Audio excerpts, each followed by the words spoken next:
welcome to Depth Camera Central Volume 39. My name is Tony Rogers and welcome to Reality Forward. In this video today, we're going to review spectral crosstalk, which is a type of distortion or interference which occurs when a portion of light from another vertical cavity surface emitting laser from a depth camera via a certain wavelength from 850 nanometers to 950 nanometers on certain channels is absorbed by the second channel, which is what you can see above me here. On this side, you see the Intel L515 light imaging detection and ranging system. On these sides over here, you'll see the Azure Connect V4. And in the middle, this is the new Astra S Plus series, which is designed to operate from about 0.5 to 3 meters, a very close-knit illuminator system for structured light, and it just came out. I can't wait to show you some of this at the end of this video, okay? But spectral crosstalk or interference or noise is very common across all types of electromagnetic radiation, more specifically in radio frequency systems, but especially in light imaging detection and ranging systems or vertical cavity surface emitting lasers, time of flight sensors.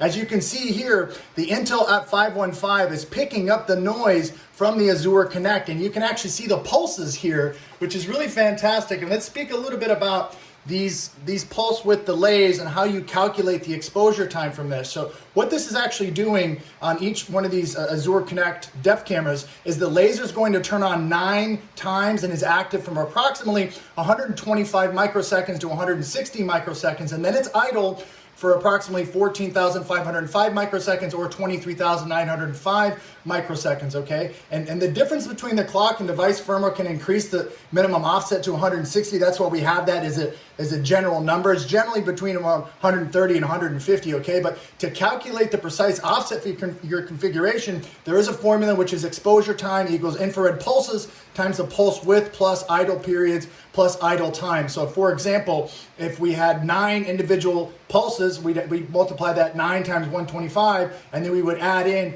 the idle times, or 8 times 1450, that's our idle time in microseconds, and that would yield the exposure time of 12.8 milliseconds. It's really important when you're looking at interference and spectral interference, and more specifically in these systems, because it can significantly impact in a negative fashion any one of your applications that you're going to deploy or iterate on within your proof of concepts. In the military, this used to be a significant problem for us in electronic warfare, radio frequency receive transmit systems, infrared barrage jamming systems.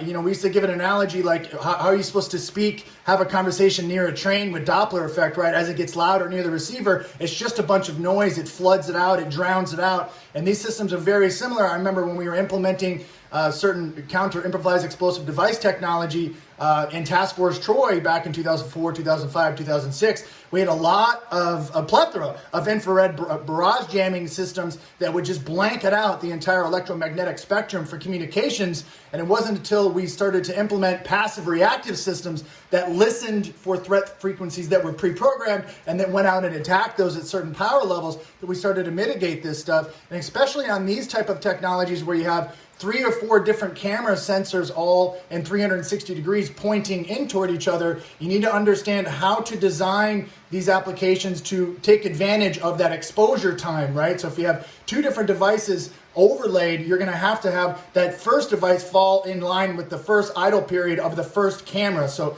how this works is you can essentially interleave up to 10 different cameras given that time period of 160 microseconds. So it's an important fundamental concept to understand in regards to implementing this stuff and preventing and or mitigating interference with camera sensors. I get a ton of questions about this. I actually had somebody reference this in one of my previous videos where I was doing skeletal tracking, and they saw the skeletal tracking go all over the place, right? And they were asking me, well, why is that possible? I said, well, because one of my other camera sensors, which was not synced in that application, was throwing off the skeletal tracking in real time. So you kept seeing my right arm fly up or my left leg, completely disappear. That's why. It's because of noise interference, especially if the camera sensors are designed within the same wavelength. So most of the vertical cavity surface emitting lasers are between 850 and 940 nanometers. Many of them are around 850 just because of efficiency standards in electrical engineering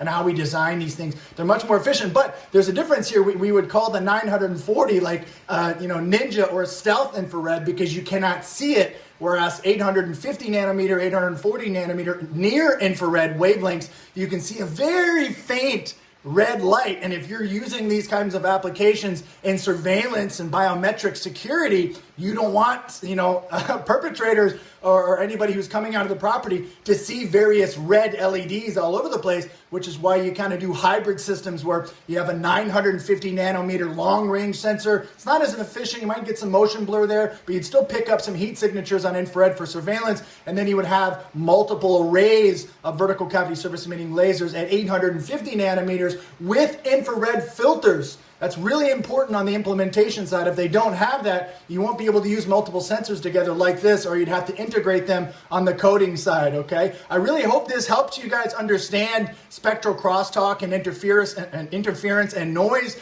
moving forward. And at the end of this video, I'll just show you a few applications for the new Astra S Plus. And how the visualizations have improved with this new structured light sensor. I do have the Astra Plus, but unfortunately arrived defective, so they're going to cross ship me a new one, and I'll showcase that to you guys in a future Depth Camera Central Series video as soon as I receive it. Thank you so much. I really appreciate it. Let's dive into the Astra S Plus now.